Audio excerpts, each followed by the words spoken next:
The pumpkin field in front of the house was blown clean. Nothing was left of the whole thick crop, except that in place of the pumpkins, there was a woman's head. I looked at the face to see if I knew her. It was a woman of about 40. She must have been from another part of the town. I had never seen her around here. Maybe she doesn't even belong from here. A gold tooth gleamed in the wide open mouth. A handful of singed hair hung down from the left temple over her cheek, dangling in her mouth. Her eyelids were drawn up, showing black holes where the eyes had been burned out. She had probably looked square into the flash and gotten her eyeballs burned. Quoting verbatim from the eyewitness and survivor Fuji Urata Matsumoto's recollection.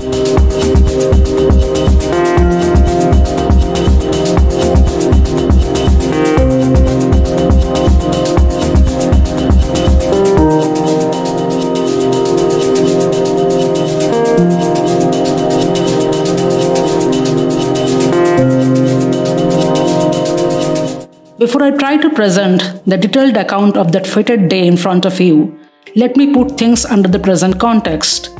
Based on Kai Bird and Martin Sherwin's Pulitzer Prize-winning biography, American Prometheus, The Triumph and Tragedy of J. Robert Oppenheimer, as most of you are aware of, globally acclaimed writer-director Christopher Nolan made a movie seemingly to showcase a biographic account of the most important figure behind an event that took place 78 years ago. Though I will touch upon my thoughts on the movie, this video here is not a movie review. In fact, contrary to the movie, my video is not focused on Oppenheimer only.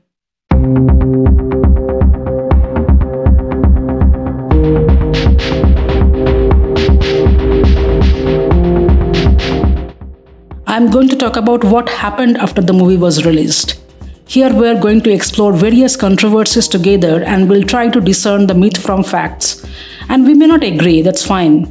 But most importantly, with limited resource and ability, I have tried to showcase what exactly transpired on that day and the immediate aftermath, something that the movie skipped under the veil of aesthetically executed imposing dark montages with piercing close-ups. When Nolan was asked why he didn't show the horrifying attacks and the real impact, he mentioned, and I quote, "I think really as a filmmaker, you can't be overly conscious about why you choose to do things. You have to run on instinct to a degree. But the feeling for me as a filmmaker was very strongly that to depart from Oppenheimer's experience would betray the terms of the storytelling."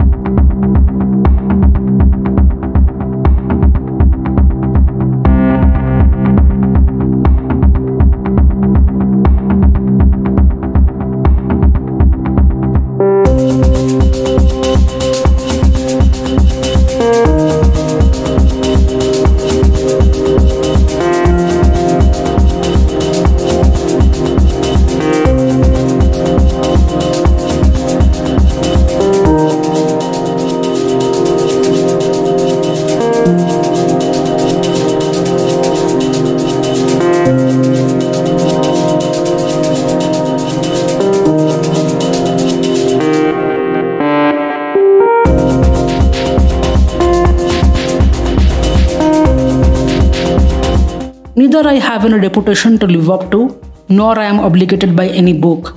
So when my instinct told me that it's important to show what happened instead of only being confined to a test run, and without it one's understanding of Oppenheimer's dilemma can be diluted, I decided to make this video.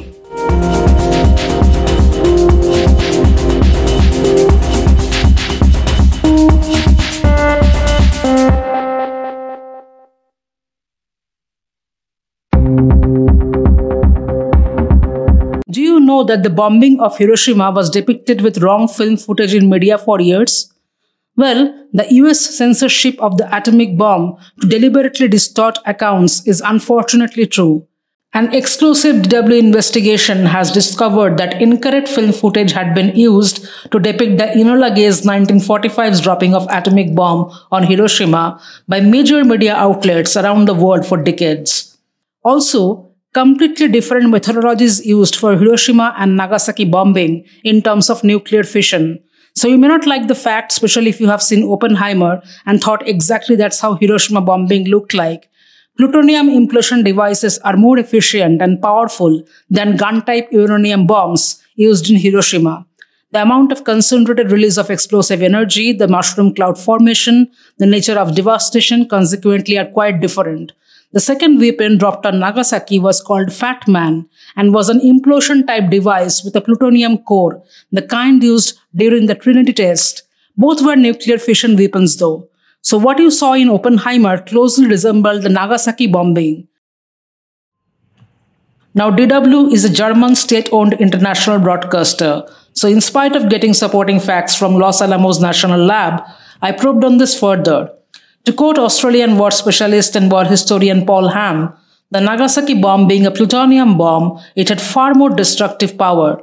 The mushroom cloud is more substantial, is bigger.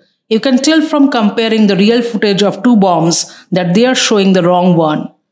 Then a different clip was shown in a Pathé News film in 1964, known today as British Pathé, but it's neither Hiroshima nor Nagasaki. A search of atomic history archives revealed to me that this massive blast is almost certainly the Cherokee hydrogen bomb test over Bikini Atoll, over a decade after the end of Second World War. Also, media was using Nagasaki and other footage while showing Hiroshima attack all these years because the official American government censored version was lost and the ones recorded by Japanese were held back with the purpose that the humanity would never see the astounding scale of suffering and destruction in Hiroshima and Nagasaki. I thought important people might discuss about nuclear proliferation, the dangerous side of technological progress, and other pressing subjects after the movie. But here goes the first controversy. Oppenheimer's grandson Charles Oppenheimer became irate with the poisoned apple scene in the movie, and it raised question about the sanctity of this information, as this information has no documented proof and cannot be verified. Now I doubt whether any biopic can be made in modern age without controversy, without accusations of scrambling chronology, historical deviation, fabricating characters and events, or great lying by omission and storyteller's subjective interpretation. Even though I tried to insulate myself from all such noises before I saw the movie, few of them didn't escape me. But I'm talking about this only after I watched Nolan's Oppenheimer. A young and frustrated inside the lab, Oppenheimer is shown poisoning an apple on his university professor and mentor Patrick Blackett's desk with potassium cyanide after a heated exchange, only to hurriedly correct his conduct the next morning after meeting Niels Bohr. Now, authors of American Prometheus safeguarded themselves later by adding, "We don't really know if this happened," even though there was clear indication in their book that in the fall of 1925, such an incident took place in the University of Cambridge, London. Also, Charles cannot possibly accuse Nolan because he was made part of the shooting and he was rather questioning the source material. But it's not just one book. Even Raymond's autobiography of Oppenheimer, A Life Inside the Center, has this description of an alleged poisoning in what looks like an atom to murder. Now, we have to remember that this incident did take place or didn't take place 100 years ago, and different versions were made by friends who also claimed that Oppenheimer told them in multiple different times in multiple different versions. So chances of arriving at specifics is negligible. Some friends claimed that this did happen, but he used some other toxic substance, not the lethal cyanide. Now, you may say that Oppenheimer's friend circle wasn't that reliable either, as some of them used to be quite insecure about his genius and persona. Not just his friends, but those who were senior and even better accomplished than him at that point, like Max Born, Paul Dirac, John von Neumann, Niels Bohr, Richard Feynman, Albert Einstein, Kurt Gödel. They used to admire their favorite OP. But I guess that admiration has got more to do with his research paper and intellect. Those who knew him from close quarters, based on the reasonable chunk of material that I went through, it's clear to me that they all thought Oppenheimer was complicated, volatile, and interestingly so. To be fair, this can be a blanket statement for any highly intellectual scientist dealing with quantum world with a gift of gab. Now, I had little prior understanding about his work and contributions due to my interest in quantum physics, but I had no idea about his character traits. When the movie was in making, I heard some discussion about whether Nolan would retain this apple poisoning sequence, and that got me interested. So let's whip into his childhood to make some intelligent guesses. Oh yes, we are only going to understand the probability, much like his quantum world, which relinquished certainty from the system.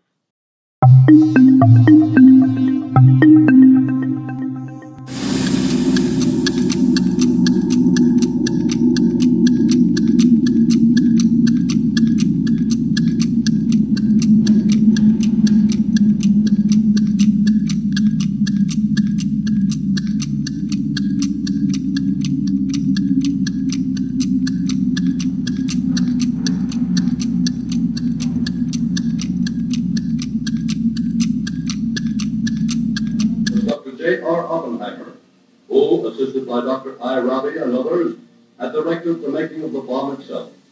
The automatic controls got it now. Rob, this time the stakes are really high. It's going to work all right, Robert, and I'm sure we'll never be sorry for it. In 40 seconds, we'll roll. Hoisted atop a 100-foot tower, a plutonium device called Gadget, detonated at precisely 5:30 a.m. over the New Mexico desert, instantly vaporizing the tower and turning the surrounding asphalt and sand into green glass called Trinity.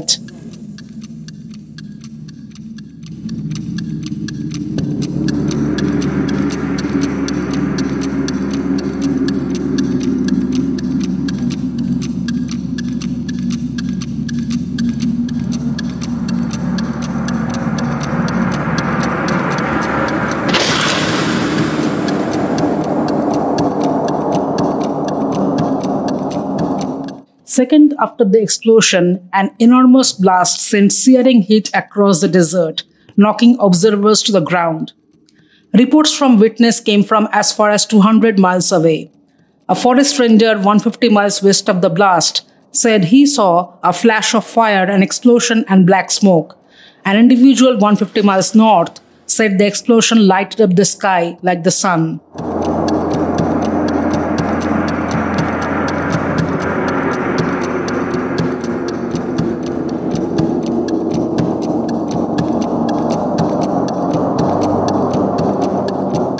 The US developed two types of atomic bombs during the Second World War. The first, Little Boy, was a gun-type weapon with an uranium core. Little Boy was dropped on Hiroshima.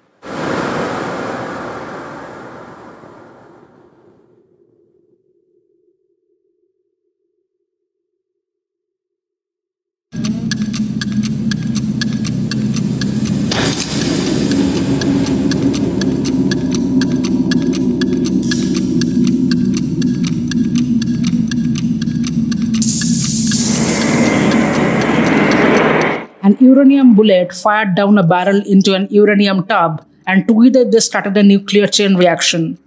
Solid matter dissolved, releasing gigantic amount of energy. Once the bomb was dropped from the plane, after a few seconds, the time and barometric triggers started the firing mechanism.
Hiroshima does not look like a bombed city. It looks like as if a monster steamroller had passed over it and squashed it out of existence, described William Butcher in his September 5, 1945 article, Atomic Plague in the London Daily Express, after witnessing the tragic aftermath of the atomic bombing.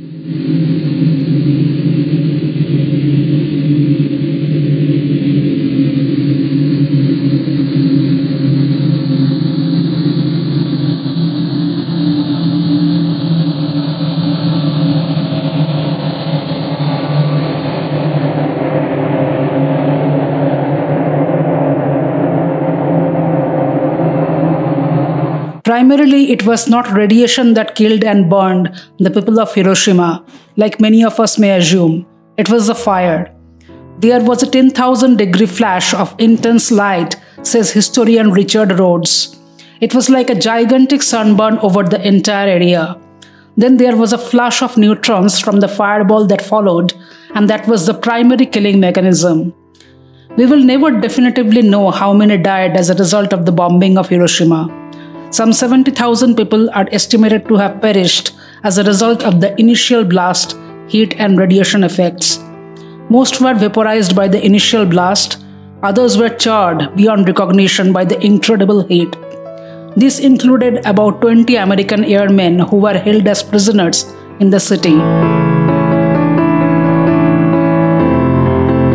By the end of 1945, because of the continuing effects of radioactive fallout and other after effects, including radiation poisoning, the Hiroshima death toll was likely over 100,000. The 5-year death toll have been exceeded 200,000 due to cancer and other long-term effects. When the first fireball flashed, at the same instant, all in-flight birds ignited mid-air. Squirrels, family pets crackled and got vanished within minutes. In the immediate aftermath, plants and wildlife were clearly devastated. And while there isn't much data on how the radiation affected animals at a DNA level, researchers have observed increased genetic damage. When Hiroshima was attacked, humanity by and large still didn't know another devastation was impending, possibly even worse. What was Oppenheimer doing after hearing about the first successful explosion on the radio? Throbbing and shaking in remotes, or quoting another line from Gita?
Only reaction I remember, perhaps I was blinded by my own reaction, was a very considerable elation and excitement. And there was kind of parties and people got drunk, and it would make a tremendously interesting contrast of what was going on in Los Alamos at the same time as what was going on in Hiroshima. I was involved with this happy thing, and also drinking and drunk and playing drums, sitting on the hood of the bonnet of a Jeep and playing drums, and excitement running all over Los Alamos at the same time as the people were dying and struggling in Hiroshima.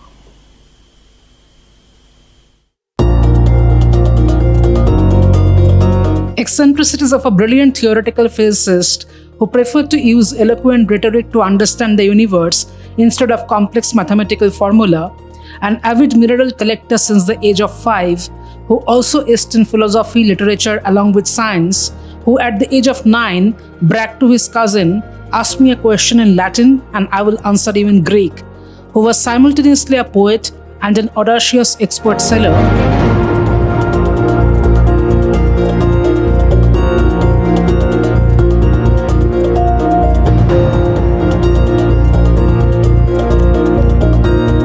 Who, holding his Chesterfield cigarettes in grey suits, used to mesmerize his students with his lectures to the point of them being less pupil and more devotees, and yet used to falter tediously in social interaction, and yet was charismatic with women with his intense blue eyes and warm hospitality, an alleged communist spy who somehow also perceived as a nationalist with sentiments of a martyr.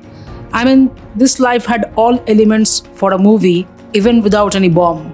And yet, you and I perhaps wouldn't have heard about Julius Robert Oppenheimer otherwise.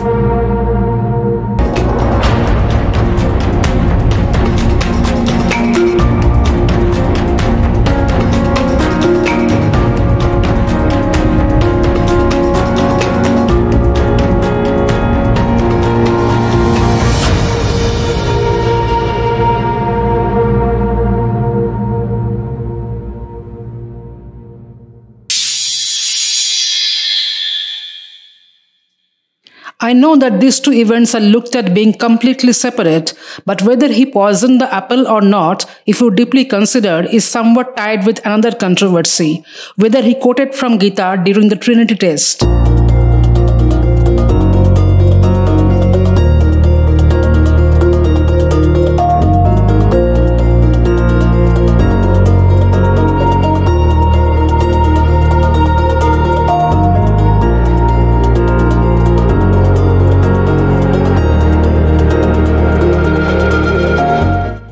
Any which way, after such a movie brought the still burning issue back to the forefront, what would you expect from a civilized and progressive society who doesn't necessarily need to understand physics to grasp war is demonic?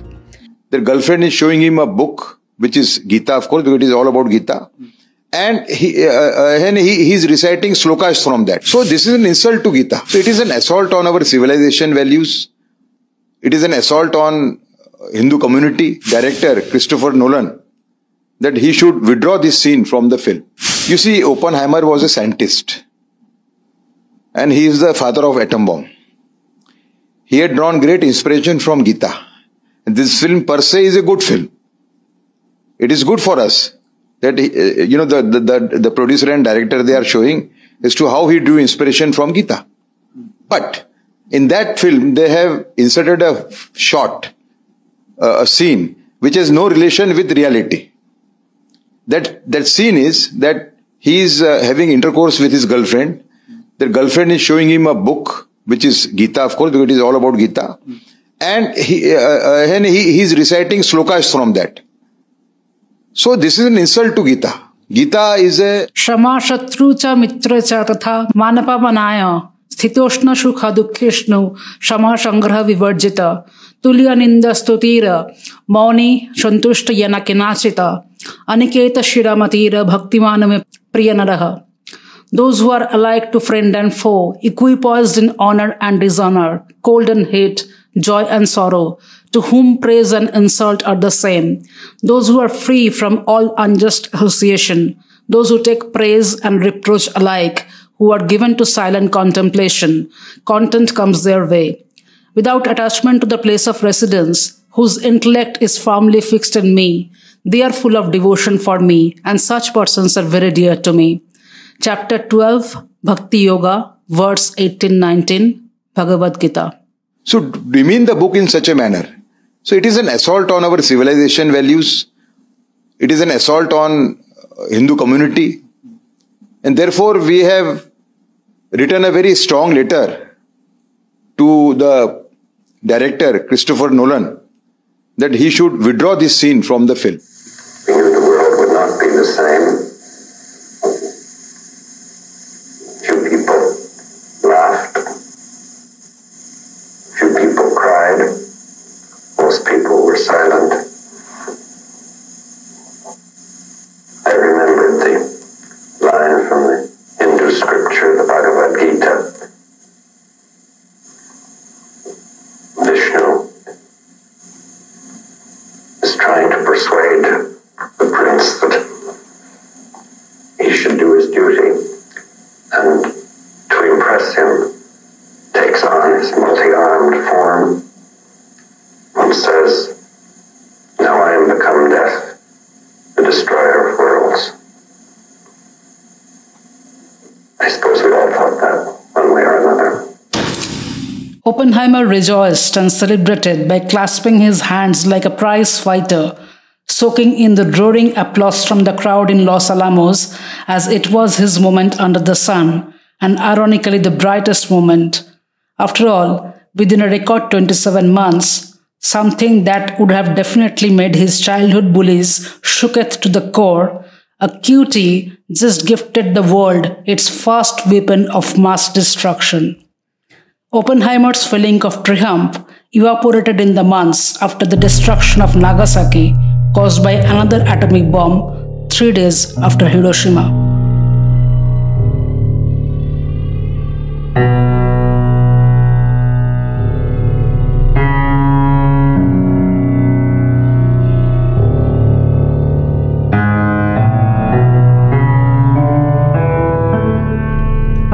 As for his famous, "Now I am become death, the destroyer of worlds, comment, this chilling and evocative sentence, as you have seen few minutes back, was delivered by a fading Oppenheimer, stripped of his security clearance and dying of throat cancer in 1965. Now, the same footage and quote have been played ad nauseum in all social platforms since the movie came into limelight, claiming this was how father of atom bomb reacted after he saw the great fireball of the Trinity Test looming large. First of all, it had to be a completely rehearsed and premeditated sentence if someone can quote anything from anywhere after watching the first atomic explosion, regarding which some scientists were still gravely worried that they were about to light the entire world on fire, while others were projecting it to be a total dud. And then, understandably so, Oppenheimer didn't sleep the whole night, and according to his brother, Frank, all he said after Trinity explosion were these two words. He really discussed his own internal motivations and feelings about making the bomb. From various accounts, it is clear that a man who could utter so many public statements in the future about the sin, terror, and inhumanity of Hiroshima and Nagasaki could also have been the one who pushed for their use against Japan and who never ever said that he actually regretted having built the bomb or recommending its use. And that's what this quote from Gita became significant for me. Arjuna doesn't want to fight in Kurukshetra, not because he lacks courage or skill, but the enemies are of his own. So how can he destroy his own family to win a war of righteousness? Krishna convinces him to perform his duty by taking Vishwarup, or the divine form, and stating, I am the mighty world-destroying time, now engaged in destroying the worlds. Even without you, none of the warriors arrayed on the opposite side shall live. To put things simply, Krishna communicates that all is up to divine timing, and Kala Ashmi means I am time. So what's happening is the divine order, and Arjuna is just a chosen vessel to make this accomplished. But this will happen with or without Arjuna. If you remember the DD national telecast of Mahabharata, it often repeated this sentence, Main samay hoon, meaning the same, I am time, and this wheel of time has preordained cycle for creation and destruction that can't be negotiated with. Now, Oppenheimer's approach to the atomic bomb was that of doing his duty like Arjuna as part of his dharma, as prescribed in the Gita, or so he claimed later. Dharma is the inherent principle that governs the universe and reflects the eternal cosmic law. Oppenheimer was reading Ryder's translation of Gita and was battling something much bigger than himself, the inevitability of destruction, which was perhaps given the moment an atom was split.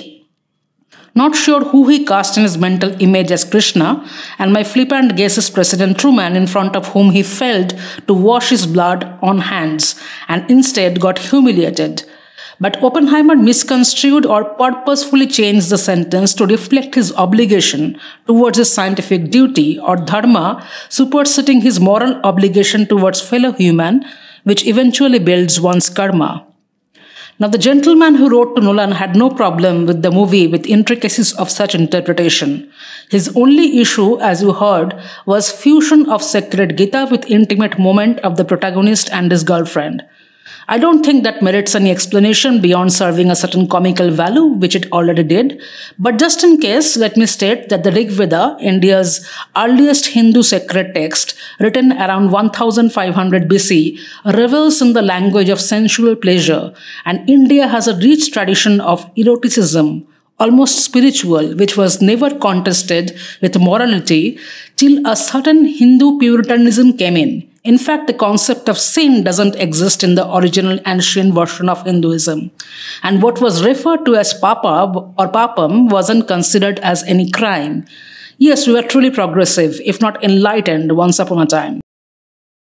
Based on what I read, even though Oppenheimer had a sense of mystical and cryptic, I feel that he was somewhat seeking an escape route from moral compunction with cosmic scriptures when he couldn't solve his own ambivalent take on the bomb and started feeling mentally burdened the more things became clear to him in terms of his own significance and insignificance in this entire event simultaneously.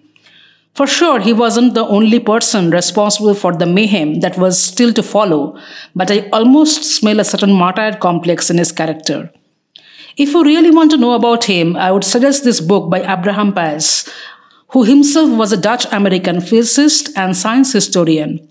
Here he mentioned that Oppenheimer was mercilessly taunted in a summer camp when he was 14 years old, when other boys not only dubbed him as a cutie, but took perverse delight in inflicting verbal and other assaults on those who were shy, sensitive, or different. The ordeal culminated in Oppenheimer being locked naked in an ice house overnight, with his genitals and buttocks painted green. Reportedly, he suffered this humiliation and took it as torture, but all in stoic silence, neither complaining nor asking to leave the camp. The book quotes he would seem to be incommunicado emotionally for a day or two at a time, and then suddenly he would talk a lot. Now, without any doubt, this is an extreme distress signal by a mind who is trying to make sense of a cruel world and struggling to cope. Everyone wondered why he didn't open up when he was undergoing this. Well, it's very common with a tortured mind. Writing home to his parents, the young Oppenheimer instead wrote that he was glad that he had come to this camp because the other boys were teaching him the facts of life, the telltale sign of how abuse creates martyr complex, which is a psychological pattern marked by self-sacrifice, and savior complex, which is another associated pattern marked by service to others at the expense of self. Now, it's important to note martyr complex doesn't mean self-pity. In fact, it triggers a certain hero syndrome, where one almost doesn't care whether one is to be perceived as a hero or villain as a mode of service to others. We are getting into deep psychology, so the dichotomy of his character that seems to perplex many makes sense to us. A lot of us get bullied and undermined at some stage of life, but the impact hits people differently, and to an iconic and highly imaginative mind in making, it is certainly very different from average mortals. "I was an unctuous, repulsively good little boy," he later said. "My life as a child did not prepare me for the fact that the world is full of cruel and bitter things." And what an irony of the time to make him the father of the most cruel and bitter thing ever created till then.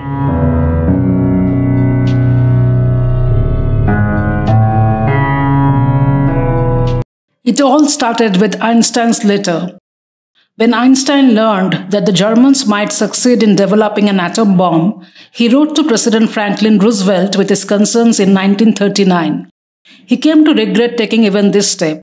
In an interview with Newsweek magazine, he said that had I known that the Germans would not succeed in developing an atomic bomb, I would have done nothing.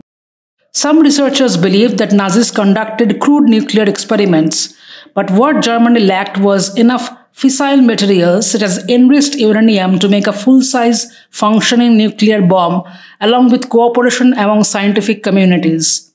In August of 1943, Oppenheimer, by then the scientific director of the Manhattan Project, wrote, "It is possible that the Germans will have, by the end of this year, enough material accumulated to make a large number of gadgets, which they will release at the same time on England, Russia, and this country."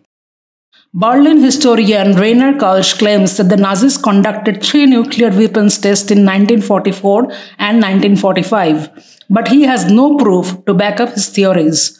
So far, it seems a lot of smoke and speculation around whether scientists working for Hitler came close to developing a nuke, and there's no definitive proof. Early 1945 saw the worst German war machine that Adolf Hitler had created crumbling, and they signed unconditional surrender on 7th of May. So why give a knockout punch to Japan as they started breaking too, and a section already offered to surrender well before Hiroshima? Historian Gar Alperovitz argued that although the bombs did force an immediate end to the war, Japan's leaders had wanted to surrender anyway and likely would have done so before the American invasion planned for November 1st. Atom bombing was therefore totally unnecessary. Under a cold-blooded, dispassionate scale, however, it has strategic significance. A number of factors contributed to the US decision to drop atomic bombs on Japan. One reason was Japan's willingness to surrender unconditionally. Another reason why the US dropped the atomic bombs, and specifically the second one on Nagasaki, has to do with the Soviet Union. 2 days after the Hiroshima bombing, as agreed by Joseph Stalin, the Soviet Union declared war on Japan. It is possible that US President Harry Truman ordered the atomic bomb to be dropped on Nagasaki, not only to further force Japan to surrender, but also to keep the Soviets out of Japan by displaying American military power. Distrust and a sense of rivalry had been built up between the two superpowers that ultimately culminated in the Cold War after Second World War.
It was not at first apparent to even trained observers visiting the two Japanese cities which of the two bombs had been the most effective. In some respects, Hiroshima looked worse than Nagasaki. The fire damage in Hiroshima was much more complete. The center of the city was hit, and everything but the reinforced concrete buildings had virtually disappeared. A desert of clear swept, charred remains, with only a few strong building frames left standing, was a terrifying sight. At Nagasaki, there were no buildings just underneath the center of the explosion. The damage looked spectacular, but not overwhelming. There was something left to see, and the main contours of some of the buildings were still normal. Hiroshima impressed itself on one's mind as a vast expanse of desolation with overwhelming destruction, but nothing as vivid was left in one's memory of Nagasaki. When the observers began to note details, however, striking differences appeared. Trees were down in both cities, but the large trees which fell in Hiroshima were uprooted, while those in Nagasaki were actually snapped off. A few reinforced concrete buildings were smashed at the center in Hiroshima, but in Nagasaki, equally heavy damage could be found 2,300 feet from the ground zero. In the study of objects which gave definitive clues to the blast pressures, such as squashed tin cans, dished metal planes, bent or snapped poles and like, it was soon evident that the Nagasaki bomb had been much more effective than the Hiroshima bomb. Also, the radius for the amount of damage was greater in Nagasaki.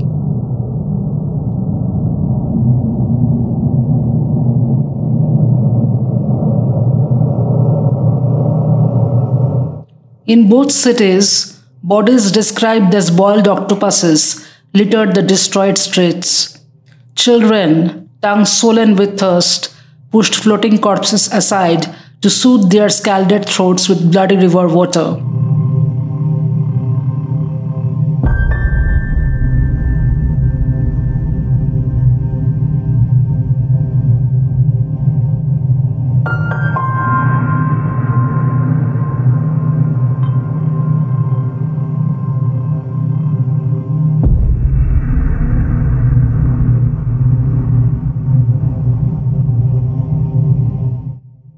If firebombing from nearby city or bad weather were what saved Kokura, then it becomes a metaphor for how serendipitously life and death are dealt out by the hands of fate, as already stated in Gita.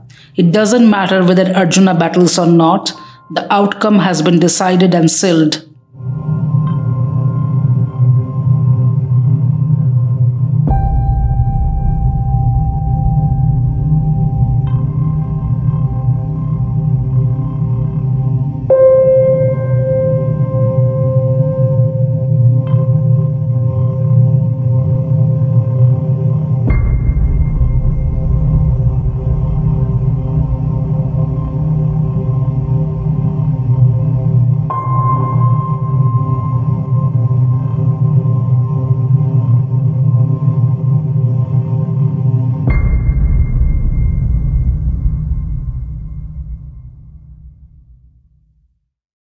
Just like it's fundamentally not possible to know the death toll, it's not possible to claim with certainty whether he added potassium cyanide in his professor's apple.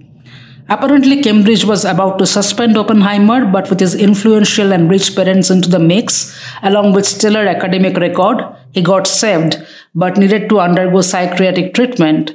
So looking at this chain of events and this background, one can safely say that poisoning apple isn't misaligned with his traits as a tormented intellectual with a flair for dramatic, who doesn't always understand the terrifying outcome of his deeds from the get-go. You may question that if a scientist doesn't understand the implication of potassium cyanide, who will? Maybe because not all were embracing quantum physics at that point and he was frustrated, and he did something fishy with an apple as a fundamental thought shift from the Newtonian mechanics just to prove his point that Newton's proverbial apple is no longer edible. Any which way, Hiroshima and Nagasaki couldn't remain in this realm of entangled possibilities. It was a stark reality that forever changed the world, including Oppenheimer. I loved the movie in most part. Without that, I wouldn't have read much about Oppenheimer the person and made this video today perhaps. Since Christopher Nolan drew the line with Trinity Test, one question remained: why he didn't at least show or even mention about the first victims of atomic bomb. That was doable even while sticking to Oppenheimer's subjective interpretation with poignant close-ups. The first victims are not from Hiroshima. They were right in the deserts of New Mexico, including 35 infant deaths and many other due to radiation exposure, as government didn't even serve any warning about the impending hazard. Kids thought they were playing with snow in warm July as a magical blessing. They rubbed snow on their face without knowing what they were playing with were fallout from the explosion of the first atomic bomb. Trinity Test was projected in the movie as a raging success where nothing went wrong. One film can do it all, but I can't help feeling that the retelling of this story as it stands is a partially missed opportunity. A new generation of Americans and global cinegoers are learning about Robert Oppenheimer and the Manhattan Project, and like their parents, they won't hear much about how American leaders knowingly risked and caused irreparable damage to the health of their fellow citizens in the name of war. Or the fact that any government does that because that's the name of the game. Ultimately, weapon of mass destruction doesn't spare anybody, and war doesn't benefit anyone.